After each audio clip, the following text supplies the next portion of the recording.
నమస్తే welcome to స్వతంత్ర నేను శివాని బులెటిన్ ముందుగా హెడ్లైన్స్ గవర్నర్ రాధాకిషన్ తో సీఎం రేవంత్ భేటీ పెండింగ్ బిల్స్ కు ఆమోదం తెలపాలని గవర్నర్ కు విజ్ఞప్తి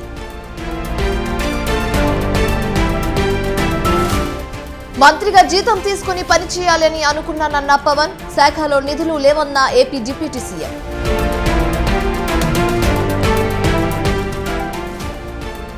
తెలంగాణ సెక్రటేరియట్ వద్ద ఉద్రిక్తత ధరణిలో రైతుల పేర్లలో విషయంలో అవకతవకలు జరిగాయని ఆవేదన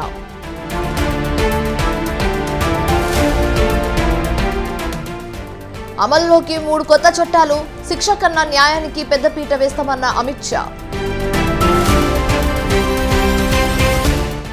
పార్లమెంట్ సమావేశాల్లో గందరగోళం నీట్ వివాదంపై చర్చించాలని ఇండియా కూటమి డిమాండ్ బార్బడోస్ లో చిక్కుకున్న టీమిండియా వాతావరణం అనుకూలంగా లేకపోవడంతో తుఫాను హెచ్చరిక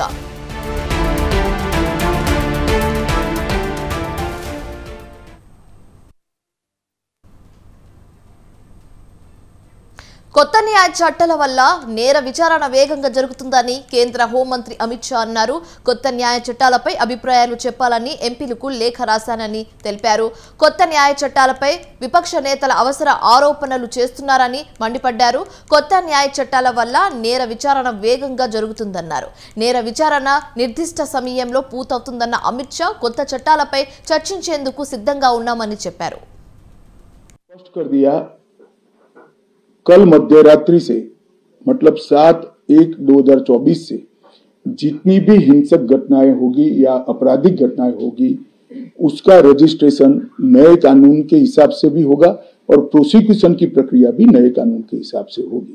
जो गुना कल मध्यरात्रि के पहले हुआ है वो गुना का रजिस्ट्रेशन और कानूनी प्रक्रिया दोनों पुराने कानून से होगी. जब भी नया कानून आता है एक क्षण तो तय करना पड़ता है कि यहां से नया होगा यहां से पुराना होगा और वो क्षण हमने सभी से चर्चा कर तय किया. मैंने स्पष्ट कर दिया कल मध्यरात्रि से मतलब 7/1/2024 से जितनी भी हिंसक घटनाएं होगी. ఆరోగ్య శాఖ చాలా ముఖ్యమైన శాఖ అని ఎక్కడ లోపాలున్నా సరిదిద్దుకొని ముందుకు సాగాలన్నారు మంత్రి Damodar Narasimha. National doctors day సందర్భంగా శుభాకాంక్షలు తెలిపిన ఆయన జూడాల సమస్యలు 80% పరిష్కరించామన్నారు. ఉస్మానియా గాంధీ ఆసుపత్రుల్లో ఇప్పటికీ హాస్టల్ భవనాలు లేవని విమర్శించిన ఆయన 10 రోజుల్లోనే ఆ భవనాలకు శంకుస్థాపన జరుగుతున్నట్లుగా తెలిపారు. వారితో చర్చించి ఆల్మోస్ట్ 95% ఇష్యూస్ని రిజాల్వ్ చేసుకుంటూ కలిసికట్టుగా మనం పనిచేయాలి. హెల్త్ అనేది చాలా ముఖ్యమైనది. ఆ డిపార్ట్మెంట్ని స్ట్రెంగ్తెన్ చేయాలి. ఎక్కడ ల్యాక్యూనా ఉన్నా లొసుగులు ఉన్నా దాన్ని సరిదిద్దే ప్రయత్నం చేయాలి. So difference of opinion will be there, we should respect it because we're in a society. కానీ ఎంత మేరకు ఏ మేరకు ప్రభుత్వము మీకు సేవలు అందియగలుగుతుంది, మీ ద్వారా ప్రజలకు సేవలు అందియగలుగుతుంది అనేది ప్రధానమైన అంశము. ఇన్నేళ్ళ మనకు ఉస్మానియాకు ఒక హాస్టల్ బిల్డింగ్ లేదు, గాంధీకి ఒక హాస్టల్ బిల్డింగ్ లేదు, రిపేర్స్ లేవు. ఇవన్నీ కూడా ఒకటే మాట పైన 204 కోట్ల రూపాయల జీవో తీసుకొచ్చింది. ఇలా ముఖ్యమంత్రి గారికి ధన్యవాదాలు తెలియజేస్తున్నాను. మీ డిఎంఈకు సుమారు 406 కోట్ల రూపాయలు 1 ఇయర్ బీఆర్ఓని రిలీజ్ చేసింది. జూడా సమ్మె వారితో చర్చించి ఆల్మోస్ట్ 95% ఇష్యూస్ని రిజాల్వ్. ఆంధ్రప్రదేశ్ రాష్ట్రానికి సంక్షేమంతో పాటు అభివృద్ధి కావాలని డిప్యూటీ సీఎం పవన్ కళ్యాణ్ అన్నారు. అధికారంలోకి వచ్చాక పింఛన్లు పెంచి ఇచ్చామే తప్ప తగ్గించలేదని తెలిపారు. కాకినాడ జిల్లా గొల్లెపురోలులో పింఛన్ పంపిణీ కార్యక్రమంలో పాల్గొన్న పవన్ కళ్యాణ్ అధికారంలోకి వచ్చాక పింఛన్లను పెంచి ఇచ్చామే తప్ప తగ్గించలేదని అన్నారు. శాఖలపై అధ్యయనానికి కొంత సమయం తీసుకున్నానని తెలిపారు.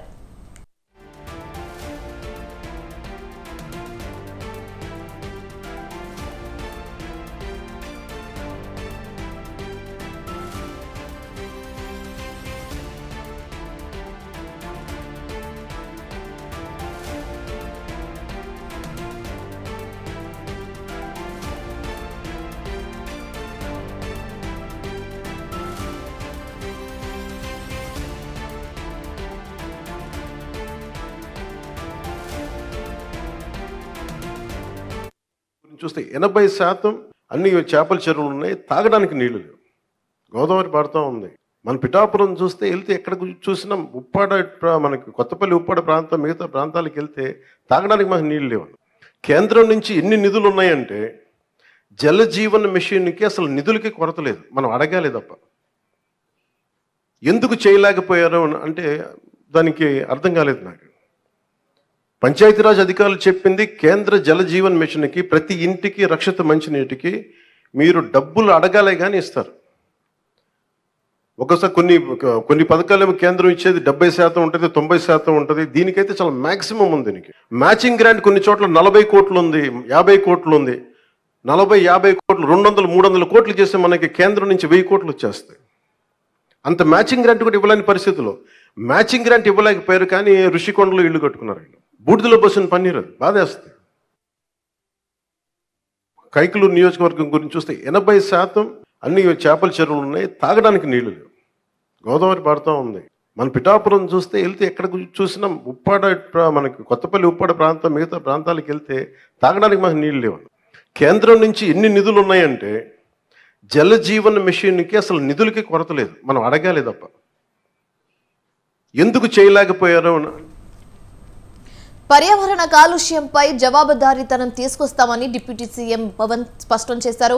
గోదావరి పారుతున్నా తాగేందుకు ఇబ్బందులున్నాయని అన్నారు. పంచాయతీ నిధులు ఎటు వెళ్లాయో తెలియట్లేదని చెప్పారు. 600 కోట్లతో ఋషికొండలో ప్యాలెస్ కట్టుకున్నారని మండిపడ్డారు. అవే నిధులు ఇక్కడ ఉపయోగిస్తే జిల్లా అభివృద్ధి అయ్యేది అన్నారు. తన వైపు నుంచి ఎలాంటి అవినీతి ఉండదని తేల్చి చెప్పారు డిప్యూటీ సీఎం పవన్ కళ్యాణ్. కానీ దాంతో పాటు అభివృద్ధి కూడా కావాలి. ఈరోజు నేను పంచాయతీరాజ్ శాఖ లెక్కలు చూస్తూ ఉంటే అసలు అడ్డగోలుగా నిధుల్ని అటు ఎటులిపినే తెలియట్లేదు. ఒక మండలానికి కావాల్సిన డబ్బులు ఒక 15 కోట్లు 10 కోట్లు ఏది ఒక చిన్నపాటి మినీ రిజర్వాయర్ అవసరం ఏదైనా ఉంది, లేదంటే మనకి చిన్న కాలువల మరమ్మతులు. కానీ వాళ్ళ ప్రయారిటీ, వాళ్ళు మంచిగా చెడ ఇవన్నీ పక్కన పెడితే వాళ్ళ ప్రయారిటీ 600 కోట్లు పెట్టి ఋషికొండలో ప్యాలెస్ కట్టుకున్నారు. అదే 600 కోట్లు ఈ పాటికి మనకి మనకి ఇక్కడ కనుక పెట్టుంటే ఒక జిల్లా అభివృద్ధి అయిపోయింది. సో మేము తీసుకున్న ప్రయారిటీ అది. హంగులకి ఆర్భాటాలకి కాకుండా నేను ఈరోజున పంచాయతీరాజ్ వ్యవస్థ నేను నడిపే వ్యక్తిగా చెప్తున్నాను మీకు. ఇందులో నా సైడ్ నుంచి కరప్షన్ ఉండదు, నేను మీకు మాట ఇస్తున్నాను. వెల్ఫేర్ స్కీమ్స్ ఇవ్వాలి ఖచ్చితంగా. ప్రజా సంక్షేమమే ధ్యేయంగా ప్రజలు మంచి కోరుకునే ప్రభుత్వంగా ఎన్డీఏ కూటమి సర్కార్ పనిచేస్తుందని అన్నారు మంత్రి కందుల దుర్గేష్. తూర్పు గోదావరి జిల్లా గోపవరంలో ఎన్టీఆర్ భరోసా పెన్షన్ పంపిణీ కార్యక్రమాన్ని ప్రారంభించిన ఆయన లబ్ధిదారులకు పెన్షన్ నగదును అందజేశారు. దివ్యాంగురాలైన తేజస్వికి 15,000 రూపాయలు పెన్షన్ ఇవ్వడంతో ఒక్కసారిగా భావోద్వేగానికి గురైన ఆమె కంటతడి పెట్టుకుంది. 5 గంటల నుంచే 6 గంటల దాకా ఆగలేదు ఎవరు. 5 గంటల నుంచే రాష్ట్రం మొత్తం పండుగ వాతావరణం నెలకొంది. ఎక్కడ చూసినా నేను వాట్సాప్ లో చూస్తుంటే వరుసగా ఫోటోలు వచ్చేస్తున్నాయి. ప్రతి గ్రామంలోనూ కూడా జనసేన, తెలుగుదేశం, భారతీయ జనతా పార్టీ నాయకులు సచివాలయ ఉద్యోగస్తులతో కలిసి వెళ్లి ముసలి వారికి, వికలాంగులకి, వితంతువులకి పెన్షన్లు పంచిపెడుతున్నటువంటి కార్యక్రమం చూస్తుంటే ఇది కదా నిజమైన ప్రభుత్వం, ఇది కదా నిజమైనటువంటి ప్రజాస్వామ్యం అనేటువంటి మాట మనకు కనబడతా ఉంది. ఇంత మంచి కార్యక్రమాలు, పేద ప్రజలకు అండగా నిలబడేటువంటి ఈ కార్యక్రమాలు. పశ్చిమ గోదావరి జిల్లాలో పెన్షన్ల సందడి నెలకొంది. స్వయంగా ప్రజాప్రతినిధులే పెన్షన్ను లబ్ధిదారుల చేతిలో పెడుతున్నారు. భీమవరంలో జరిగిన పెన్షన్ పంపిణీ కార్యక్రమంలో పాల్గొన్నారు స్థానిక ఎమ్మెల్యే పూలపర్తి రామాంజనేయులు. పెన్షన్ నగదు 4,000 రూపాయలతో పాటు ఇచ్చిన హామీ మేరకు 3 నెలల మొత్తాన్ని కలిపి 7,000 రూపాయలు అందజేశారు. ఇదే విధంగా ప్రతి నెల లబ్ధిదారుల ఇళ్లకే పెన్షన్ను పంపిణీ చేస్తామని తెలిపారు రామాంజనేయులు.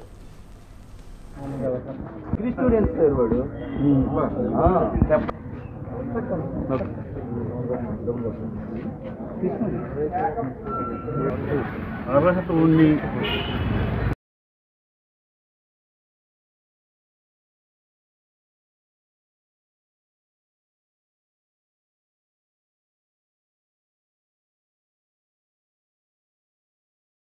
జిల్లా చింతలపూడి నియోజకవర్గం సుప్రీంపేటలో జరిగిన ఎన్టీఆర్ పెన్షన్ పంపిణీ కార్యక్రమంలో ఎమ్మెల్యే సొంగ రోషన్ కుమార్ పాల్గొన్నారు. కార్యక్రమం ప్రారంభానికి ముందుగా గ్రామంలోని బాబు జగ్జీవన్ రావు విగ్రహానికి పూలమాలలు వేసి నివాళులర్పించారు. అనంతరం లబ్ధిదారులకు పెన్షన్ నగదును అందజేశారు. కార్యక్రమంలో ఎమ్మెల్యేతో పాటు పలువురు కూటమి నేతలు పాల్గొన్నారు.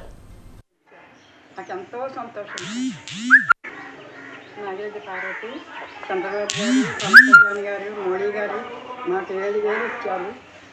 మాకు అంతా మంచిగా చేశారు. మాకు ఏ ఇబ్బంది లేకుండా చేశారు. ఆరోగ్యం అన్ని చూసుకుంటా, పిల్లద్దరు చూసుకుంటా మాకు 7,000 ఇచ్చారు. నాకు ఎంతో సంతోషం. నాగేంద్ర పార్వతి, చంద్రబాబు గారు, కళ్యాణ్ గారు, మోడీ గారు మాకు 7,000 ఇచ్చారు. మాకు అంతా మంచిగా చేశారు. మాకు ఏ ఇబ్బంది లేకుండా చేశారు. ఆరోగ్యం అన్ని చూసుకుంటా, పిల్లద్దరు చూసుకుంటా మాకు 7,000 ఇచ్చారు. నాకు ఎంతో సంతోషం. నాగేంద్ర పార్వతి, చంద్రబాబు గారు. గత ప్రభుత్వం చేసిన తప్పిదాలను మీరు చేయవద్దు. గత ప్రభుత్వానికి మన ప్రభుత్వానికి మార్పు ఏంటో ప్రజలు గమనించాలి.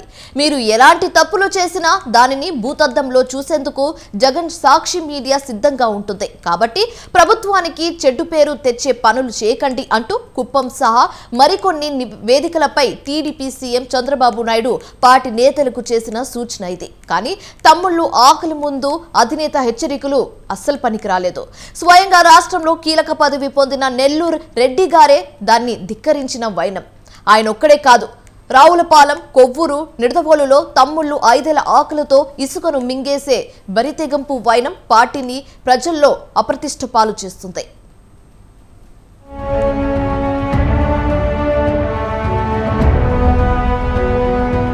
గత 5 ఏళ్ల జగన్ రెడ్డి విధ్వంస పాలనలో వైసీపీ నేతలు ఇసుక రీచులు పిండేసుకున్నారు. మట్టిని కొల్లగొట్టి కోట్లు సంపాదించారు. దీంతో ప్రజలు గద్దె దింపారు. తమకు అలాంటి పరిస్థితి రాకూడదన్నదే సీఎం చంద్రబాబు తపన. అడ్డగోలుగా అరాచకాలకు పాల్పడొద్దని, జగన్ రెడ్డి పాలనకు తమ పాలనకు తేడా చూపించాలన్నది ఆయన తాపత్రయం.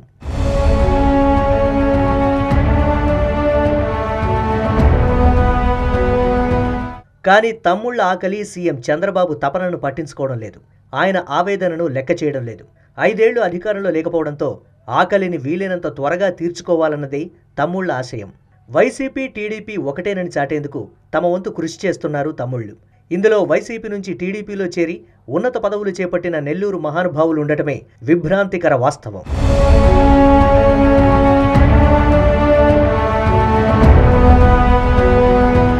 నెల్లూరు మర్రిపాడు యార్డులో దాదాపు 2.5 లక్షల మెట్రిక్ టన్నుల ఇసుక నిల్వలున్నాయి. అందులో 1.5 టన్నుల మెట్రిక్ టన్నుల ఇసుకను రాష్ట్ర స్థాయిలో ఉన్నత పదవిలో ఉన్న ఓ ప్రముఖుడు కేవలం 3 కోట్ల రూపాయలకు మాత్రమే లారీ ఓనర్స్కు అమ్మేశారన్న ప్రచారం జిల్లాలో గుప్పుమంటోంది. అది ఒక సామాజిక వర్గం చేతుల్లో ఉండడంతో ఎవరూ కంప్లైంట్ చేసే సాహసం చేయలేకపోతున్నారట. ఆత్మకూరులోని 7 ఇసుక రీచులను కూడా తవ్వేశారన్న ప్రచారం పార్టీ వర్గాల్లో జరుగుతోంది. ఇప్పుడు నెల్లూరు రూరల్ నియోజకవర్గాల్లో ఇసుక మొత్తాన్ని ఊడ్చేశారన్నది నెల్లూరు జిల్లాలో జరుగుతున్న చర్చ. పోనీ ఎన్నికల తర్వాత రాష్ట్రంలో ఉన్నత స్థాయికి ఎదిగిన ఆ ప్రముఖుడికి ఎన్నికల్లో ఏమైనా అప్పులయ్యాయా అంటే అసలు పార్టీ ఇచ్చిన డబ్బులే ఖర్చు చేయలేదన్నది మరో చర్చ.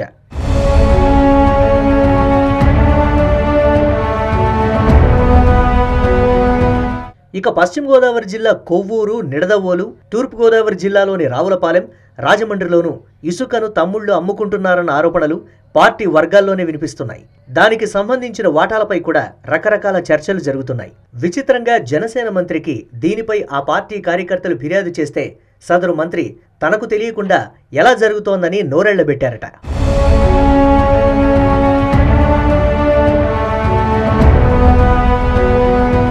బాపట్ల జిల్లాలో టీడీపీ ఎమ్మెల్యే నక్క ఆనంద్ బాబుకు మట్టి తవ్వకాలు తలనొప్పిగా మారాయన్న చర్చ జరుగుతోంది. ఆయన నియోజకవర్గంలోని రాంభూట్లవారిపాలెం గ్రామం సమీపంలో జనసేన, టీడీపీ నేతలు మట్టి తవ్వకాల కోసం పోటాపోటీగా ప్రొక్లైనర్లు తీసుకురావడం వివాదం సృష్టించింది.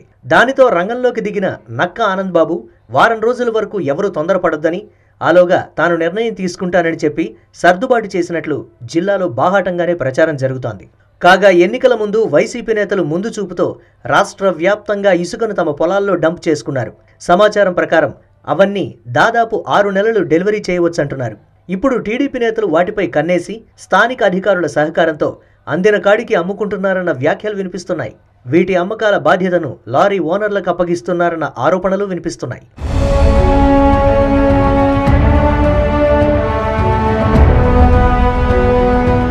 అయితే ఇవన్నీ రహస్యంగా జరుగుతున్న వ్యవహారాలు కాదు.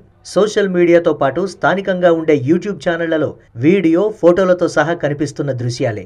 ఇసుక, మట్టి తవ్వకాలపై కొన్ని చోట్ల జనసేన, బీజేపీ నేతలతో విభేదాలు తలెత్తుతున్న వైనం కాస్త సోషల్ మీడియాకు చేరేందుకు కారణమవుతోంది. ఈ పరిణామాలపై పార్టీ కోసమే పనిచేసే నిఖార్సైన టీడీపీ శ్రేణులు ఆవేదన వ్యక్తం చేస్తున్నారు. 5 ఏళ్లు అధికారంలో లేకపోవడం వల్ల స్థానిక నేతలు ఇలాంటి చర్యలకు పాల్పడుతున్నప్పటికీ దాని ఫలితాలు మాత్రం పార్టీ అనుభవించాల్సి వస్తోందని వాపోతున్నారు. 5 ఏళ్లలో పెట్టిన పెట్టుబడికి చక్రవడ్డీతో సంపాదించాలన్న అత్యుత్సాహం పార్టీకి నష్టం కలిగిస్తోందంటున్నారు.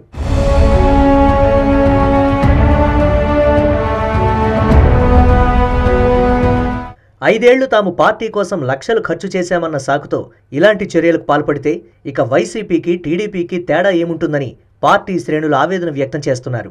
దీనిపై పార్టీ నాయకత్వం సీరియస్గా ఆలోచించి కఠిన నిర్ణయం తీసుకోకపోతే చంద్రబాబు, లోకేష్ 5 ఏళ్లు పడ్డ కష్టమంతా ఇసుకలో పోసిన పన్నీరవుతుందని హెచ్చరిస్తున్నారు.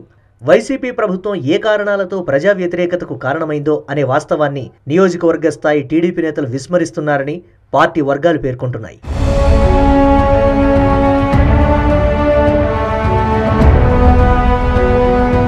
మా జిల్లాకు చెందిన ఓ ప్రముఖుడు మర్రిపాడు యార్డులో ఇసుకను లారీ ఓనర్లకు 3 కోట్లకు అమ్ముకున్నారన్న సంగతి అందరికీ తెలిసిపోయిందన్నారు ఓ టీడీపీ సీనియర్ నేత. ఆయనకు పార్టీ ఏం తక్కువ చేసింది? మొదటి నుంచి పార్టీలో ఉన్న సీనియర్లను కూడా కాదని ఇతర పార్టీ నుంచి వచ్చినా అందలం ఎక్కించింది. ఇలాంటి పనుల వల్ల పార్టీ జిల్లాలో ఎంత నష్టపోతోంది? మేం పోలింగ్కు ముందు వరకు వైసీపీ మీద ఇసుక అమ్ముకుంటున్నారని ఆరోపించాం. ఇప్పుడు మా పార్టీ వాళ్ళు అదే పని చేస్తే మేం ముఖం ఎక్కడ పెట్టుకోవాలి అంటూ ఆ నేత వాపోయారు.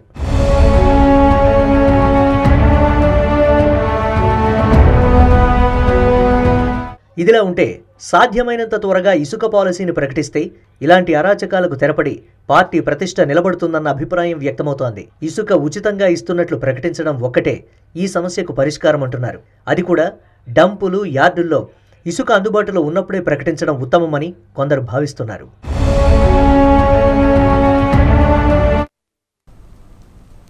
సికింద్రాబాద్ కంటోన్మెంట్ వాసుల దశాబ్దాల నాటికల నెరవేరింది.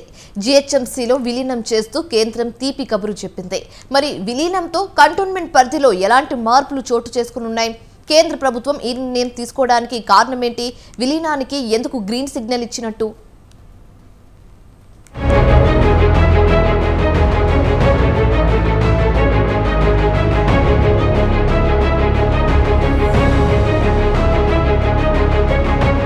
జీహెచ్ఎంసీలో సికింద్రాబాద్ కంటోన్మెంట్ విలీనంతో వారి చిరకాల కోరిక నెరవేరింది. కంటోన్మెంట్ బోర్డు పరిధిలోని పౌర ప్రాంతాలను జీహెచ్ఎంసీలో విలీనం చేసేందుకు కేంద్ర ప్రభుత్వం ఆమోదం తెలుపుతూ తీపి కబురు చెప్పింది. ఈ మేరకు రక్షణ మంత్రిత్వ శాఖ నోటిఫికేషన్ ఇచ్చింది. వాటిని డీనోటిఫై చేసినట్లు వెల్లడించింది. సంబంధిత శాఖ అధికారి డిప్యూటీ డైరెక్టర్ హేమంత్ యాదవ్ దీనిపై సంతకం చేయడంతో హైదరాబాదీలు దశాబ్దాల కాలం నుంచి ఎదురు చూస్తున్న చిరకాల వాంఛ నెరవేరినట్టయింది. సికింద్రాబాద్ కంటోన్మెంట్ విలీనంతో ఇకపై పౌర ప్రాంతాలు, వార్డులు జీహెచ్ఎంసీ పరిధిలోకి వస్తాయి. వాటిపై కంటోన్మెంట్ బోర్డు అధికారుల పర్యవేక్షణ ఉండబోదు. ఆయా ప్రాంతాలు, వార్డులు కూడా తమ సమీప మున్సిపాలిటీలోకి విలీనమయ్యాయి. అయితే దీనిపై జీహెచ్ఎంసీ అధికారిక ప్రకటన చేయాల్సి ఉంది.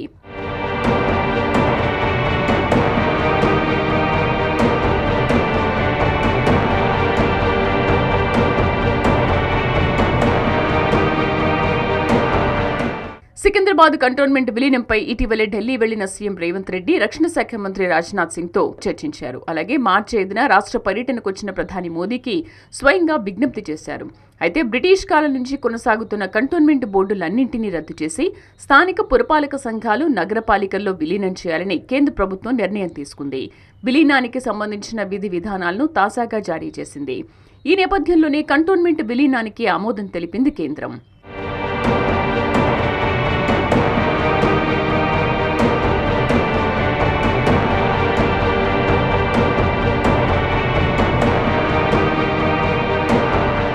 కంటోన్మెంట్ కంటోన్మెంట్ పౌర ప్రాంతాలను విలీనం చేయడంతో ప్రజలకు సంబంధించిన మౌలిక సదుపాయాలన్నీ జీహెచ్ఎంసీకి ఉచితంగా బదిలీ అయ్యాయి. ఇప్పటికే లీజుకు ఇచ్చినవి నగరపాలక సంస్థకు బదిలీ అవుతాయి. మిలిటరీ స్టేషన్ మినహా కంటోన్మెంట్లోని నివాస ప్రాంతాలకు జీహెచ్ఎంసీ పరిధి విస్తరిస్తుంది. కేంద్ర ప్రభుత్వం పేరిట హక్కుగా ఉన్న భూములు, ఆస్తులు కేంద్రానికే దక్కుతాయి. ఆ ప్రాంతాలను విభజించేటప్పుడు సాయుధ బలగాల భద్రతకు అత్యంత ప్రాధాన్యం ఇవ్వాలని కేంద్రం స్పష్టం చేసింది. మార్గదర్శకాలకు అనుగుణంగా రాష్ట్ర ప్రభుత్వ అధికారులు కంటోన్మెంట్ బోర్డు బాధ్యుల సందేహాలను నివృత్తి చేసే తదుపరి కార్యాచరణ చేపట్టాలని కేంద్రం సూచించింది.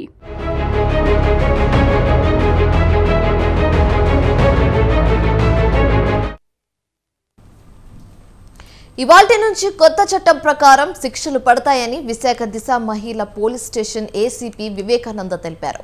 ఓ మైనర్ బాలికపై అత్యాచారం జరిగిందని, ఈ కేసుపై సీఎం పాలెం స్టేషన్లో కేసు నమోదు జరిగిందని చెప్పారు. ఈ సంఘటన నిన్న జరిగిందని, పాత చట్టం ప్రకారమే చర్యలు తీసుకుంటామన్నారు. 20 సంవత్సరాలు పైనే శిక్ష పడే విధంగా చర్యలు తీసుకుంటామన్నారు.